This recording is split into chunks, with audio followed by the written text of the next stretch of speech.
আন্দোলনের সাথে শিক্ষার্থীরা জড়িত, আমরা জড়িত নই। আন্দোলনের সঙ্গে শিক্ষার্থীরা সরাসরি জড়িত, আমরা এই আন্দোলনের সঙ্গে কখনোই সরাসরি জড়িত নই। রাজনৈতিক দলকে নিষিদ্ধ করার আমরা কারা? দলকে নিষিদ্ধ করবার আমরা কারা? জাতীয় পার্টিকে রক্ষা করার দায়িত্ব এখন বিএনপির। এখন জাতীয় পার্টিকে রক্ষা করার দায়িত্ব গণতন্ত্রের স্বার্থে বিএনপির। আমরা শরিয়া আইনে বিশ্বাসী নই।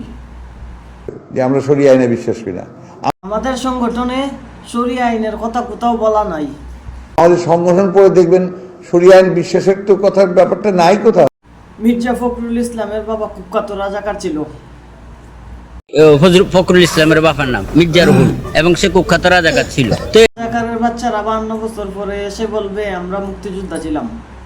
রাজাকাররা এখন 52 বছরে কইবে আমিও মুক্তিযোদ্ধা। এই ধরনের কিছু কাজ করতে গিয়েছিলাম দেশটাকে মুক্ত করব। সুরের মতন মারছে, চোরের মতো গিচ্ছে আমার আল্লাহর কসম রে মুছই দেখা একে মরে যান। মির্জা ফখরুল ইসলাম সাদার ভাগ পায়।